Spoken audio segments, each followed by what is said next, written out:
$200,000 for one drug a year. Oh. For one patient. Oh, like cancer drug. Cancer on drug. One patient? On one patient. What they estimated was if they were to use exercise intervention, it would be, I think, around $4,000 to $5,000 per year. Wow. And exercise has shown to even have an improved outcome compared to some cancer drugs.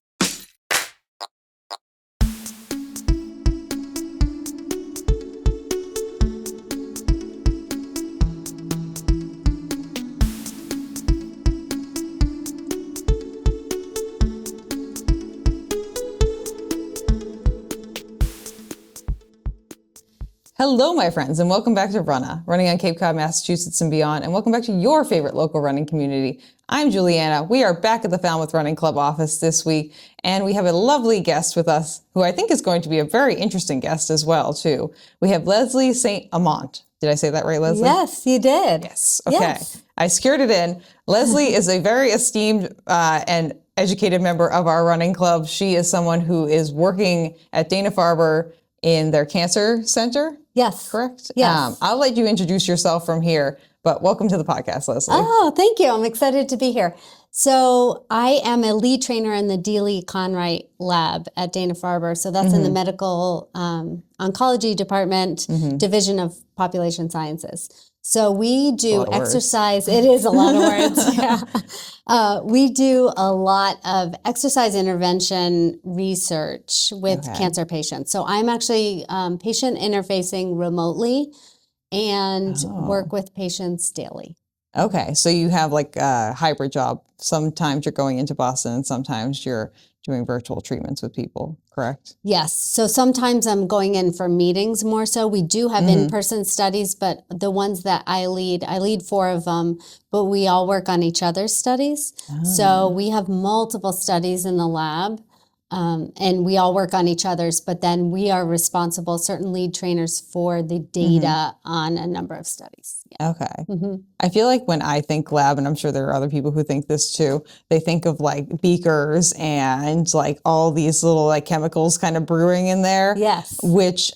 So my background is being a dietitian, and I actually work the Framingham State Food Study. Oh, nice. While I was at Framingham State getting my undergrad. And so like, I know for a fact that not every study and like lab study has like beakers and like boiling things and like chemistry, like in front of your face happening. Right. But do you want to talk about like what your lab kind of looks like?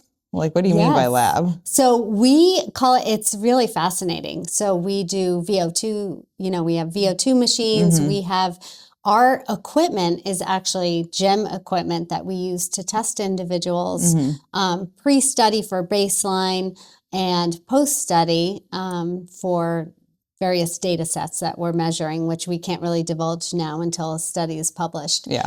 But we do have people who are drawing blood, and there are a little bit of vials and beakers and different things going on, but that's not what I do. We have CRCs, we have the clinical research staff, which does that, so no one would want me doing that in their lab. So when you walk into our office space, it looks like a regular office, but then our lab is really fun. It's like the Falmouth Run Club would love to take a peek at it. We have a playground day there. It is phenomenal. It's like a kid walking into a candy store. It's I love like it. Every type of machine and measure, and we have BP cuffs and all that good stuff. So yeah. Awesome. Yeah. Well, we'll put that to the back burner for just a hot second, but let's talk more about you specifically and just your running history and your education background in general. Let's start out with like, what is the running origin story of Leslie? Okay. So I was a gymnast growing up, actually. Oh, I did trampoline and gymnastics. You did? Yeah. Okay, trampoline is so fun, right? Yeah, if you have never been on an Olympic trampoline, you are missing out on something. Right? Did you ever do popcorn where you like jump up? Oh yeah. Right? Oh yeah. That's the best part of trampoline. Yeah. So I was a gymnast through college, and but what I loved about gymnastics was actually I loved all the events and the apparatus, but my favorite part of training was actually the running. Oh, interesting. Yeah. Okay. We'd have to do a mile before practice in the summers, and then we'd do some sprints. And that I looked forward to the most. And most people would complain, and most gymnasts would be like, oh my gosh, it's the running, we've got to run the mile. I'm like, yes, it was so exciting. But at the time, we didn't really know how to train. We were gymnasts. They didn't really give us a handbook in terms of how to train for running. So we just, sprinted the mile as fast as we can. We had to be timed. And then in college, I ended up, January of my senior year, I ended up stopping gymnastics. I had a little bit of a back issue, nothing major, but I thought, let's give it a chance to be a normal student and see what that was like. But then I was approached by the track and field and the cross country coach because, again, my favorite part of the practice was running. We'd have to run the stadium and then do stadium steps and do all that. Yeah. That's so fun. I like doing steps. I like doing elevation. Maybe this is why I transitioned to more trails recently. Oh, you did, yeah. So you do the trail. Do you do like Long Pond and all that stuff? Yeah, and, I'll do like just like loops of Long Pond. Oh, that's awesome. Just for shits and giggles, Yeah, yeah. It's so fun because you have to be more diligent about your steps. Yeah. And you kind of slow it down a little bit because you can't do an all-out sprint on a trail. At least I can't. I can't. Yeah. Yeah, no, absolutely not. No. You want to get through it safely. So then my senior year, I was going to run, and then I decided to go to Mardi Gras instead with my friends, and I didn't end up running. But I love training, and I ended up running my first half marathon in 1994. Okay. And then I was a part of the Hartford Track Club for years, and I became a sub-elite runner. So that means I wasn't quite good enough to be an elite by any means. You're still very fast. I think it happened to be maybe the population sample. Okay. No, but I did. I was paid. No one has to know that. Yeah, I know. I always tell people too, I'm like, you don't have to give me context for your... I don't know. I don't really know how I qualified, but I did. And so I had my entry paid for a variety of races, but not my transportation or hotel. So it was kind of like right on the cusp. They're the elites, like in the Manchester Road Race, I think one time the elites were up front and I was like right behind or something like that. That's how they kind of staggered us. I think various races wanted a solid field without having the elites way up front and then having everyone else behind. So they bring you guys in. They would, kind of fill. Yeah. That's a good strategy. Yeah. Just makes you feel like, oh yeah, the roads aren't just like open with no one there. Exactly. Yeah. So that's, and then I started loving that feeling, as you know, of being on the open road. Yeah, it's nice. It's a nice time. And being at one with yourself and pushing yourself at times when you need to, like all the things that we as runners love, I kind of fell in love with. Do you have a distance that you prefer? Like what's your favorite distance? I think my favorite distance is a half. It's a good distance. Yeah. You can like run one and you're not dead. Yeah. It's a nice time. And I think like a marathon takes so much time for training. It takes a lot of time to train for a marathon. Yeah. I agree with that. And it kind of impacts your life and your lifestyle. Whereas I think a lot of runners can wake up and do a half if they want without you could finish. A lot of Falmouth Run Club members Most of us could finish it. It might not all be pretty, but we could finish. Right. Yeah, exactly. For sure. Yeah. And I think the amount of time, so this is my logic, and I don't know if this works with people, but a 5K is so fast. So you do everything the night before, you have to get to the location, you're doing everything you would normally do for a half marathon or a marathon, but then the race is over so quickly. You're like, wait, I did all that, I drove here, I did this, I did that. This is why I don't drive anywhere for 5Ks, because I finished the transportation, not even including signing up, planning, all these other things. I'm like, I put in so much time into this, why did I do that to run for 20, 25, 30 minutes? Whatever. Right. So in a 5K, I'd rather just walk out my door if I'm going to run a 5K and just But so I love the halves, and the marathons I like just because it's a feat. It's an accomplishment. Yeah, it's challenging. Yeah. I agree. Okay, nice. Yeah. And so your current role that you have right now, what led you to be in that role specifically? What is your educational background? Yeah. Talk about that a little bit. So I had an interest. So I was psychology, Spanish, and kinesiology in college. So kinesiology is human movement and sport. We study exercise, phys, sports and nutrition, all that good stuff. I left college to go into insurance short term because I was going to go to grad school. Okay. And I ended up loving insurance, staying there for a while, and then 9/11 happened. Oh. And I quit the next day, and I said, okay, what can I do to make the biggest impact? And where do I want, what's that path look like? Yeah. And I always trained on the side. So I became American College of Sports Medicine personal trainer. Yep. Then the American Cancer Society and the ACSM developed a license for professionals in 2007 to work with cancer patients. Oh, okay. And so they created this license because they wanted seasoned individuals and experienced individuals. I was a stop Pilates instructor, reformer, mat, bar, etc. And I took that exam, and then that led me into exercise oncology, which it's called now. And it didn't. We were cancer exercise trainers at the time. I think now we're cancer exercise specialist or exercise oncology specialist. There's a lot of words going on here. There's a lot of words. And so we're kind of in this nebulous spot right now because there's a new society called the International Society of Exercise Oncology, which was just formed in June. Oh, so brand new. Brand new. Okay. But the discipline has been around since 2007, I think. Yeah. But people started researching in the 90s and the early 2000s. It's just taken a long time. So a lot of doctors in the industry say if this were a pill, exercise would have been prescribed for cancer patients a long time ago. 20 years ago. Yeah. Well, you and I both know that exercise, generally speaking, for most people is a beneficial thing. Yes. So it definitely makes sense to me. Why would we not increase the strength of our systems that are being put to the test right now? Exactly. And I think the Falmouth Run Club community, I don't need to preach to the choir. I think many members know the benefits of exercise. It's really just from a public health perspective to disseminate information that can be used for your friends, for your family, for those with chronic diseases and cancer, to tell them there is now the challenge study, which was the first randomized controlled trial in phase 3 that proved that exercise is beneficial for patient outcomes and for survival. Okay.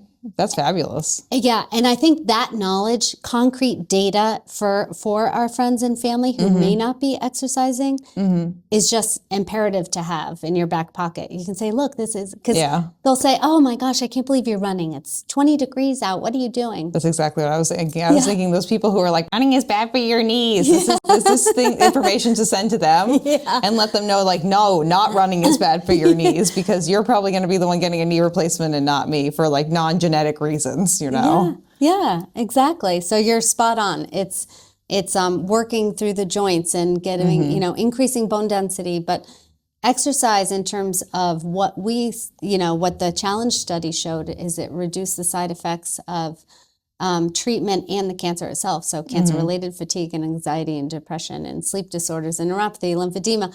All makes sense to me. Right? Right. Makes a lot of, but there are those people out there who they've just never really felt personally the benefit of exercise. Like it's just never been part of their life. Maybe this is some leverage you can use to either shut them up for a little bit and tell them to take their knees somewhere else, or maybe take those knees outside and go do something physical, Right. And you're in this world, so you're used to seeing people of all shapes and sizes and fitness strengths and abilities. Yeah, and different types of things they do to stay fit too. It's not just running. It's not just, I mean, I had this conversation with many people after I ran my first 50K, and people were like, we need to talk about that. I did a 50-miler attempt a month ago too. No way. Yeah, I might be doing a 30-hour race in the fall. No way. So where is that? It's in New Hampshire. Okay. It's Ghost Train. It's a pretty well-attended race, but I'm going to run 50 miles. Can we do virtual? Can we film you and cheer you on? I'm trying to work with another podcast actually to maybe have them come and do a little check-in with me the entire time. So yeah, how fun would that be to see her live? Yeah, that's what we want to do. Yeah, that'd be fun. But a lot of people have been like, oh, I wish I could run that far. And my response to that has been, you don't have to. Yeah. Because like I fully understand that like this is my preferred format of fitness, but it doesn't have to be for you. Yes. Like you can run shorter distances, you can do Zumba, you can do Pilates, you can do handstands recreationally. That's fine. Yes. Like whatever brings you joy, honestly. Yes. And that's what we try to promote too. And in talking about exercise as medicine is the best form of exercise is the one you're going to comply with and you enjoy. You're going to come back to. Yes. Yeah. Yeah. And you're so right. And the challenge study was actually a supervised exercise group that walked. So walking is beneficial and it's free and you don't necessarily need to employ an exercise oncology specialist. Mm-hmm.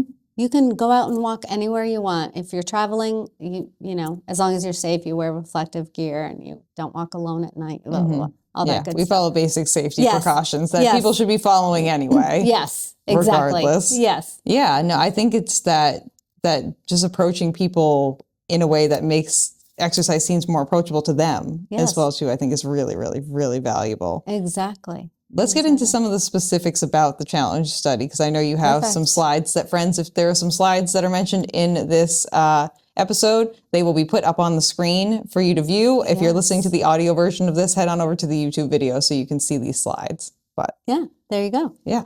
You're just a wealth of knowledge. We'll get to, well, I'm just stating the obvious. So that way anyone who's listening knows what's going on. Okay, perfect. So yeah, the challenge study was in Australia and Canada primarily, and it consisted of 889 patients split into control and the exercise arms. Mm-hmm. So the exercise arms, as I said before, was the supervised exercise group. The reason why this is so monumental is not only the number of individuals that completed the 3-year intervention. They probably continued doing that afterwards. I think, and I think there's a follow-up too with that too. But also the length of the study. They started recruiting in 2009. Okay. And their last patient was recruited in 2024. Really? Yes. That's wild. Right? That's a really long time. That's a really long time frame from a study to even take place in. Yes. And that's a really long time to still be like actively recruiting other participants as well too. And like also it sounds like in a pretty successful manner. Yes. For the most part. Yeah. So in over the 3 years, they had a decreasing number of people who adhered or complied, but not that much. So year 1 was 83%, year 2 was 68%, and year 3 was 63%. This is the percentage of people who are sticking with the program, correct? Not the attrition rate. Right. So that's, that was the adherence. We talked about this briefly at the beginning. Like I've been part of a scientific research study that largely studies human behavior as well too. The Framingham Food Study, if anyone wants to look it up. I don't think my name is on it in any capacity, but I was working on it as an undergrad. The attrition rate we had was absolutely horrendous. Oh, really? Like, because people's food choices, and you're like, you can only eat this, and like people, and we hit a holiday, and people are like, I'm not doing that anymore. I'm dropping, and like, you know how it is. People sign up, and then they don't actually follow through with it. Exactly. So we had at least like, I don't want to say it was like a 60 to 70% attrition rate. Like it was not good. Right. But there are many studies like that where the attrition rate is like over 50%. Right. To have it be that high, like the number of people who are sticking with it to be that high, that's like an oddity in its own. Right, and it was stage 2 and stage 3 colon, so not rectal cancer, but colon cancer. And so you're dealing with a lot of various issues with that as well, and people's adherence, as we said, was just, it was truly remarkable. I'm sure they're dealing with a lot of like challenges, like, we're going to go to the bathroom if I go walking outside, or like just the gym I'm going walking at have like an accessible bathroom, things like that. I'm sure they are of utmost concern to these people. Right. I would Absolutely. Imagine. So in terms of the data, this study produced 37% reduction in death in the exercise group. That's pretty good. Right. 28% reduction in recurrent new cancers. And this, again, as was stated previously, this will be available to all of you. I have all the stats here. This isn't me just making up numbers. This is from their study. So I'm not developing the study. I was not a part of this study, but this is just one way that we can report the data and the benefits of exercise intervention. What they found is that I think in Ontario, they spent I think it was $200,000 for one drug a year Oh. for one Oh, patient. like cancer drug. A cancer on one drug. patient? On one patient. What they estimated was if they were to use exercise intervention, it would be, I think, around $4,000 to $5,000 per year. Wow. And exercise has shown to even have an improved outcome compared to some cancer drugs. When you're actively using the drug and exercising versus actively using the drug and not exercising. Yeah. So they had found that, why wouldn't this be part of the standard of care? So why not? Right. And it goes back to the insurance side of things. So as a preventative healthcare person, I hate insurance. It drives me bananas, bonkers crazy. Right. Like we as dietitians just got a lot of insurances in the last year or two to start paying for more than one or two appointments with people who are either severely brittle diabetics or just had a heart attack. Other than that, they were like, nope, we're not paying for any nutrition services. I was like, but there are so many other people. Don't you want to prevent these things? No. Right. And it's the same with obesity and preventing, and using exercise to prevent obesity, which is resulting in, associated with, I think, 18 cancers. It was 13 and now it's 18. So that's increased. Never mind diabetes, renal failure, cardiovascular issues. Right. There are so many, I will caveat this with, you can be in the obese BMI and be a very healthy human being. Yes, you can also be very skinny and be very unhealthy. Yes. But generally speaking, numbers based only. Yes. Obesity is a little bit more prone to lead to other health conditions. Exactly. Yep. You're spot on. And so I think it's really important for people to understand just how impactful this study is. And this is why I think it's so important to spread the word so that you have concrete data and you have the information. And again, it's all listed. The 18 cancers associated with obesity, it was 13 prior to 2025, but then they just had some recent correlational data. Yeah. Not causational. So these are correlations. So there's not a direct yes and no relationship. Right. It's when this happens, this tends to happen. Right. And for the first time with this challenge study, we can now say it was causational. It wasn't just a correlational study, which There's is enough why data in the pool now. Exactly. And I think for 20 something years prior to this, most of the studies were observational. So then they said, and probably didn't have enough participants, I'm imagining too, because this is a good amount of participants for a social somatic study as well too. And behavioral intervention and all that lifestyle changes that go into beginning an exercise program. It's really important. So the observational studies, they didn't know whether it was related to, did those who exercised after treatment, after their surgery, adjuvant therapy, surgery, whatever it was, were they exercisers prior? Was it socioeconomic and they have more resources? Did they have an improved diet and they tend to be healthy in general? So there were so many factors that they couldn't weed out to say it was causational, even though behind the scenes we're like, it's causational, but you can't say we that. We know it's true. Yeah. I think a lot of people who've never done any kind of scientific research also don't realize how many numbers and how much information you have to have before you can say something is an actual cause of something. Yes. And also the fact that like you mentioned, your society is brand new. This is such a new branch of science. Yes. I feel it's such an advantage with the dietitian stuff because they really only started that in the 50s and it was kind of shoddy then too. Yeah. So we've really only had 30 or 40 years worth of okay nutrition science, and people are well, why don't we have more definitive answers? And why does the pyramid keep changing? I'm 1, politics, 2, money, 3, science is not super deep in this quite yet. But you have to have so much information. And also too, a lot of the studies that were done prior to even 2010 were just all on straight white guys. Yeah.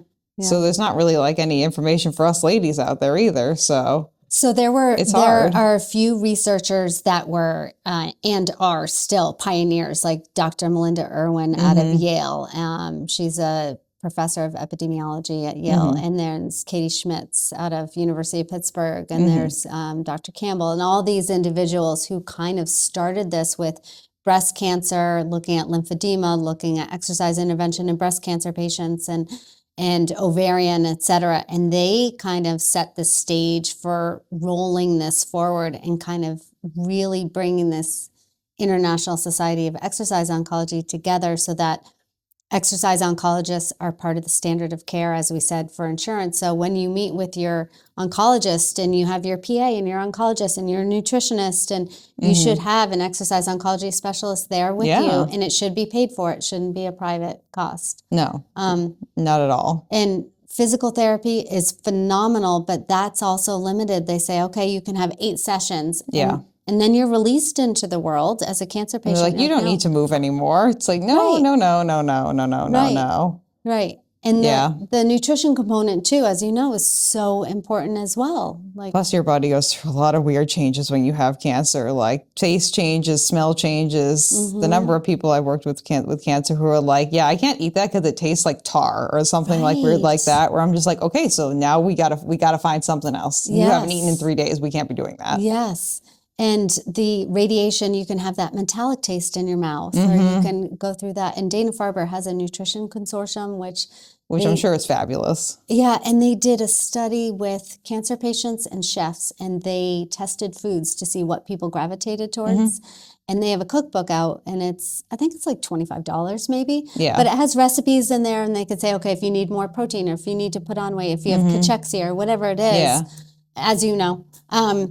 I'm not an expert on cancer nutrition, but like I've worked with people who have it. Yeah. So that, that makes you knowledgeable, and that you're in that space, and you're in, you kind of know that. Yeah. But you're exactly right in the fact that like having this as part of your multidisciplinary care team is like really important. Yeah. And the fact that it is like counted as like official. And you're not just like a side, like an add-on piece where like, oh, you could work with this person. Right. As opposed to being like, nope, this is part of your care. Exactly.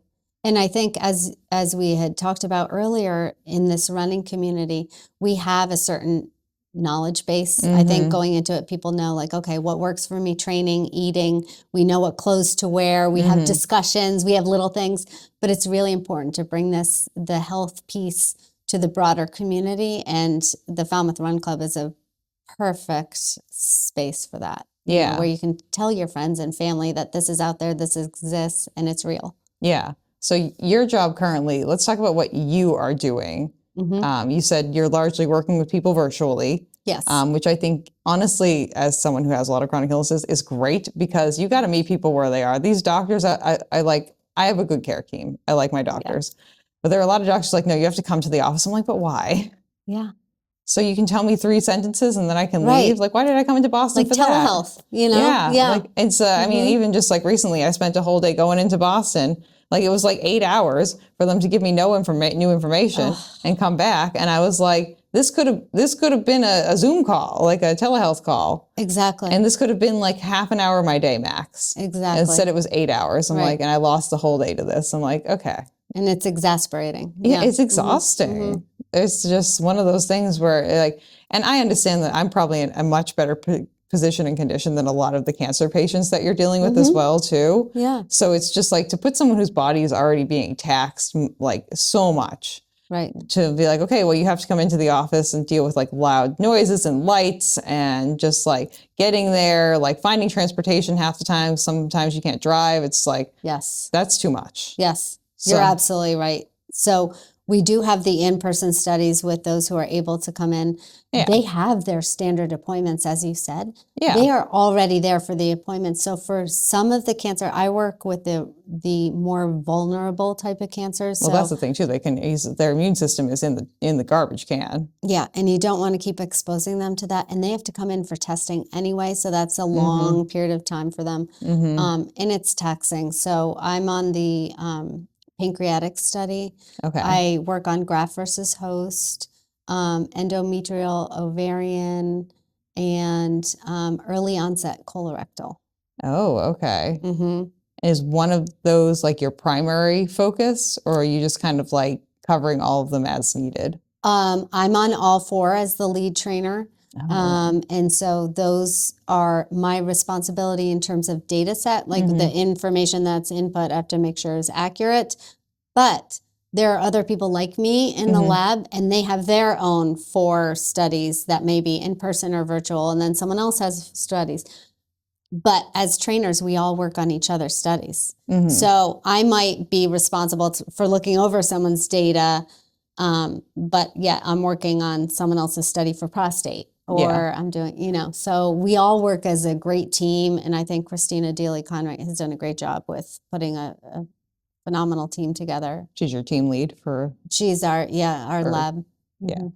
Now, when you say working, like what does that typically look like for you? Because you're just, I understand that like you're probably doing some kind of like physical training and stuff, but I have no idea like what a typical day looks like for you in any capacity. Yeah, sometimes we don't even know. So that's kind of fun sometimes. Yeah, it changes weekly. So we get our schedule the Friday night or Friday afternoon before the following week. Okay. And we put in our schedule. So let's say we have a family vacation or obligations or a doctor's appointment. We can say like, okay, I can't work during this time, but we put in our information.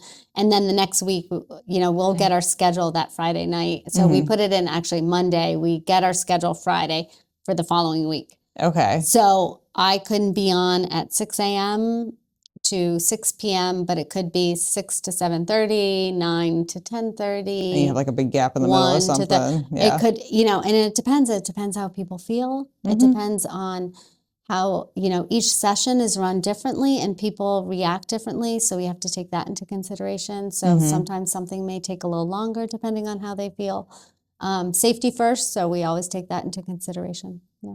Now, when you're starting with a new patient, say someone is like introduced to your study, what is like the standard protocol and procedure, and what are some like standardized interventions that like if I showed up and I was like, hey, I meet the cancer diagnosis requirements and all the other like basic requirements for this study, I would like to be part of this, help me out. What are you going to do with me? I can't say exactly what we do with you Just a broad example, general, just so people have a little bit better idea. Okay, so you're put through standardized testing, so with various muscle groups. And is that done at the Boston office? It's done at the hospital at Dana-Farber. Okay. And then, there are a series of questions and you answer certain things and then you're randomized. So you're tested, but you're not necessarily guaranteed whether you're getting an exercise group or the control group. Okay. Yeah. And then... that must be kind of odd because that's like, it's not like a medication where like you are in the control group and you still get the sugar pill and you're not really aware if you have it or not until like probably like a week or two later. But this is something that's very obvious that you were not like chosen for, because all of a sudden they're like, yeah, well, I guess you're just kind of hanging out. Yes. Or you're on your own. Yes. Figure it out. Yes. And each study is different in that regard with what the control group means. So then we have that information after testing, and then then they're enrolled on my study, and we do orientations and we introduce them to various things. And then those things continue for a certain period of time depending on the study, and then they test out, and then they're followed for a certain period of time post-study. So until those studies are actually released in public, we can't divulge the data set or too much information, which is why this challenge study is so great for us, because we can use it as a platform to say, this really works. Like it's just amazing. Yeah. Now, when you're working with, if you can say, you're working with your patients, is there like one intervention or like a couple of interventions that you found to be like the most helpful, just like overall? And this can even be like across the studies you worked on, like, walking is like something that people really seem to respond to, or like, you know what, when I do like yoga with people, it's really good. Like anything across the board that you found like is beneficial that maybe our viewers and listeners might like to incorporate into their daily routines. So I actually work privately too, so I can speak to what I do with people privately. Yeah, we can talk about that not too. on study. Of course. I think walking is one of the best things you can do as an individual with a chronic disease or an illness. It's controllable. You can time it by 20 minutes and back. You can do 5-minute intervals. You can do whatever it is that you want to work with. You can do hills. You can vary it. It's very scenic. You can do it on a treadmill. That's great. I think for diseases like a Parkinson's, getting on a reformer with controlled guided cables. You have your feet in the straps. You have controlled arm movements with circles. You're guided. That's phenomenal. I've started doing some of that at my PT office. Oh, you recently. did? Yeah. How did you like it? I think it's been helpful for sure. Yeah. So doing a lot of reformer stuff. Yeah, it's different. It works with smaller muscle groups. So you start shaking, and when you're doing it, you're like, sometimes people say like, oh, I don't feel it. I'm not sweating. I'm not. And then afterwards, they realize how impactful it was. Yeah. Yeah. It's those I've definitely unlocked some of those like micro muscles that have like been like kind of cramping up a little bit. Yeah. So yeah, it's kind of fun when you discover those, and then your deep abdominal muscles and all that fun stuff. Yeah, I've done pelvic floor therapy too. So good. I'm very good at Kegel. Awesome. So she's your new spokesperson for Fly. This is great. Honestly, if there's some kind of physical therapy, I've probably done it at some point. Yeah. But it's definitely beneficial. So walking, you found, and the reformer has been really helpful for people. Reformer, Pilates mat, and resistance training. Strength training.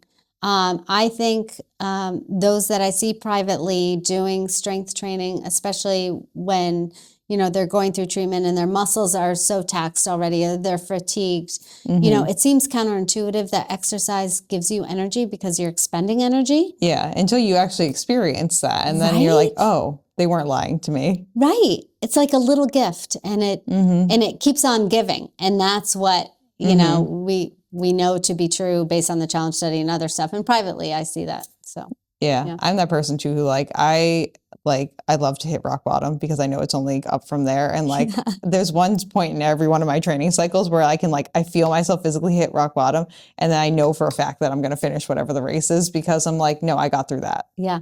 Yeah. And that your body's going to, if you treat it correctly, it's going to rebound, and it's going to be like, oh yeah, no, I have that level of fitness. Yeah. It's kind of addicting a little bit, Yeah, it is. It's really addicting. So one of the things I did is I was a running coach for the CCFA, which is the Crohn's and Colitis Foundation. Oh, okay. And seeing them, in terms of inspirational groups like cancer, yes, chronic disease, yes, and then the Crohn's and Colitis individuals. These are my people. They couch to 13, to 13.1. And they did it. And to see them reap the benefits of exercise when they were basically immobile, they weren't moving, they were deconditioned. And a lot of them said, there's no way I can run a half marathon. Probably terrified about shit in their pants. Right. They had the most porta potties on the course. This is my favorite. Right. I have irritable bowel disease, constipation. I'll show you my scar afterwards. It's a fun scar. Oh yeah. I got a colon resection. I didn't choose to have the colon resection, but we had it, and it's done, and it's been better now. But I'm always concerned about the bathroom stuff. That's why I think I've trail running a lot too, because I'm just yes, the whole world is my bathroom out here. Exactly. But it's freeing to be able to go outside and be like, oh no, my body can I can do this. I can go out there and I can do it. And there are other people like me who are also making it happen too. Exactly. And it just takes, it's baby steps for the people who aren't exercising regularly. You do a few minutes a day, you do 5 minutes, then you increase it gradually over time, and you can see what your body can do, which is just amazing on so many levels. I love that. Yeah. I think that's fantastic. Yeah. And if people want to learn about the challenge study, I'll put the slides in here. And is there anything else they should know about it? Or do you have a published date? You probably don't have a published date for the study that you're a part of, or the studies that you're a part of, where we might find more information on that eventually. You'll find more information on that eventually because they're ongoing. Okay. So we don't have any publications right now. But the challenge study, they can find it in the New England Journal of Medicine. They can find it in ASCO. And if they just search the challenge study, I think there are articles that just describe it in general. Okay. It may be scientific based or it may not. I'm not sure what they put out there, but on our side, we saw it it was released simultaneously when they presented at ASCO. It was released to the public at the same time, which is one of the first times they've done that. So that's great. Yeah, it's kind of exciting in a nerdy way. But I love it. I'm like, yay, data. Now, if you want to leave something with our viewers and our listeners and our friends, what's like one thing you would like everyone, or maybe two things if you'd like to, take away from this and what you said to everyone? I would say exercise is medicine. Tell your friends, tell your family, tell them there's concrete data out there to support it. Take your time, take baby steps, find something that you enjoy and you love, and you can create your community around exercise that you like. Yeah, like the Falmouth Run Club. Yeah, like the Falmouth Running Club, and we're always welcoming new members. Yes. So you can always join. I think it's $20 for an individual and $25 for a family. Yeah. You can't beat it. Yeah, literally. And we've reached the point where we have like something I think every single day of the week now, because they're starting the long run thing on Saturdays. Oh, right. Now. I just read that. I was so excited. Dan's starting long runs, which is fantastic. Yes. Who is a man who refuses to be on this show? Dan. Oh, we'll get him.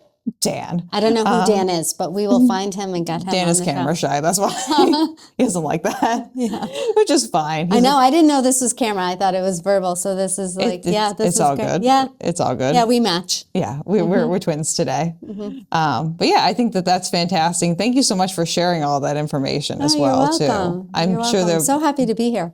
Oh yeah. We'll wrap up today with the segment I mentioned at the beginning. What shoe do you choose to use?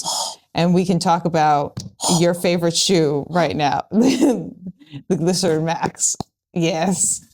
Okay, so we had this discussion earlier. I think I started with 1080s, and then I moved to Nike, Xfinity, something. Yeah, the Flying It. And it was like running on I don't want to badmouth Nike though, but it was like running. I'm not a big Nike fan. I feel like they're an overhyped brand, to be 100% honest. They have a few like bangers out there, but they've definitely benefited from being like the big kid on the block. Yeah. And intimidating the other brands for a very long period of time. Yeah. And I don't know too much about it other than the fact that after trying these, I went back to the Nike I was like, you know how you rotate your shoes. I'm like, let's try it. I put them on. I'm like, oh my gosh, it's like running on pebbles and concrete. I was like, what am I doing?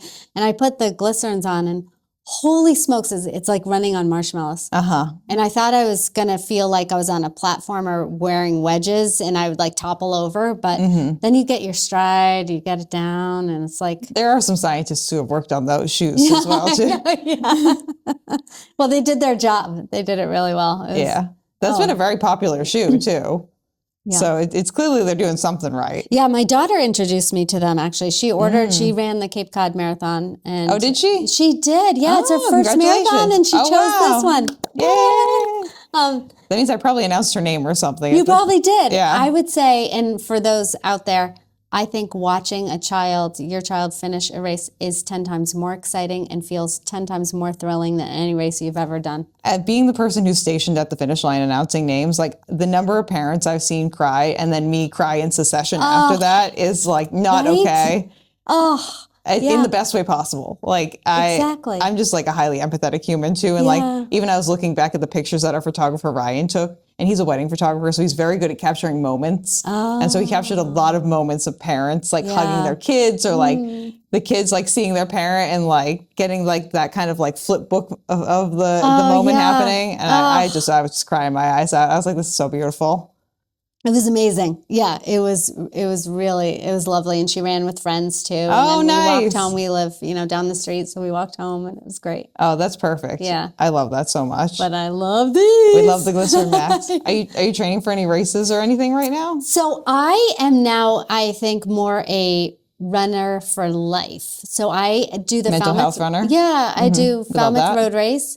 And I've kind of stopped entering a lot of halves and fulls.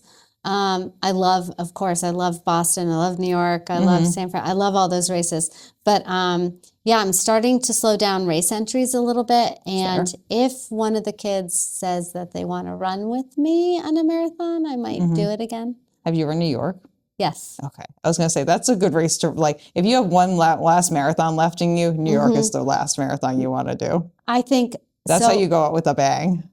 There's nothing like the cheers and everything running through the beer. As well, being from Boston, it's hard not to love Boston, but you're not really in Boston the entire time. Like you're in New York the entire time. And literally, like scientifically and data speaking, you can't beat the crowds from New York. Like they have decibels. They have broken like literally like people like per capita like records at that course. Yeah. With the spectators. Yeah.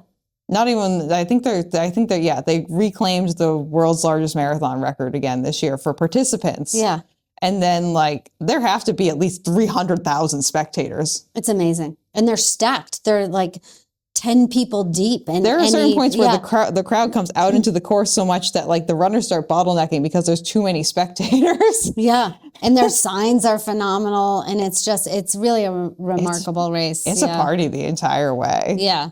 The only sad thing is when you finish and then you have to walk like 100 miles to get out to exit. I want my poncho. This is why you go run with Team for Kids, my friends, because I ran with Team for Kids, which is now the only way I'm ever running New York again. Okay. You get a private ferry, private bus, private starting line area, and then they peel you off. They have like a little like valets, like human valets, and they peel you off about a quarter mile from where the finish line is, and you go off into a private tent and you get to hang out there. Ooh. And it's a nice time. That's the way to go. And you only have to fundraise like $3,000 and you get a whole year to do it. Oh my gosh. So I've brought multiple people into Team for Kids now. Oh, wow. She knows what she's talking about. Do it. I'm running London with Team for Kids. Oh, no way. Yeah. Oh, that's awesome. Yeah, it'll be my 6th star. So we'll wrap it up. I've run 4. This will be my 4th Team for Kids, right? Like out of the 6 stars, this will be my 4th one that I've run with Team for Kids. Oh, that's amazing. So it's a great organization. I stand behind it 100,000,000%. Oh, that's great. They must love you too, raising all that money for them. I do have a quote on their website. Oh, you should give yourself a little pat on the back.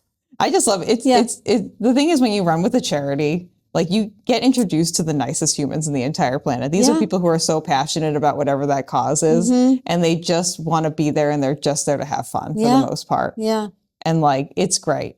It's one of the nicest groups of humans I've ever interacted with. And I love them to bits and pieces. That's phenomenal. Yeah. Highly recommend running with any charity, but if you want to run New York, you should run with Team for Kids because you'll get a lot of benefits out of it. Right.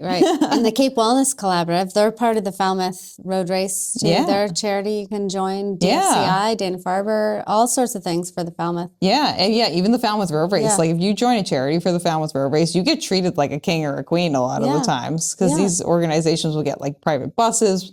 They'll get like people to treat you just like so nice. Yeah. I think running with a charity is a great way. If you have the capacity to fundraise and run the race, it's a fabulous way to run a race. 10 out of 10 recommend. And I will continue to run with Team for Kids even after I get my 6 stars. So that's phenomenal. I love them to bits and pieces. They're wonderful. Yay. Yeah. Okay. Well, Leslie, thank you so much for being here. You're welcome. If people want to find out more information about you, do you have like a website for your personal training? Do you have anything like that? I do. I have a website. I don't check the email side of that very often. My email is lsta2222@gmail.com. My website is livingwithleslielifeafter50.com. So I have a lot of training tips and kind of women over 50 tips. You can also find me at Dana-Farber's website too, if you need, on our Dieli-Conwright Lab.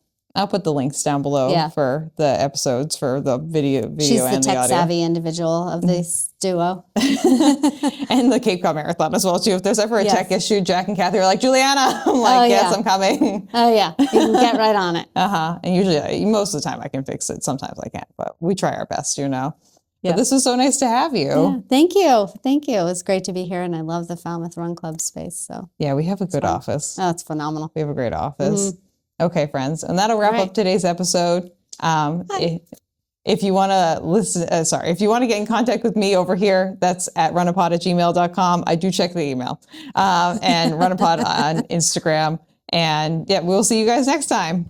Bye. That was really nice, Leslie. Nice job. Great job. You did it. You did great. Thank you for listening to this episode of Runnah. This podcast is edited, hosted, and produced by me, Juliana Coughlin. Brought to you in part by the Falmouth Running Club and the Falmouth Community TV station. If you'd like to connect with us, you can find us on Instagram and on TikTok at runnapod. And you can send us an email at runnapod@gmail.com. And our original theme music was brought to you by the one and the only wonderful Jeffrey Hutton. And keep up the great work. I'm proud of you.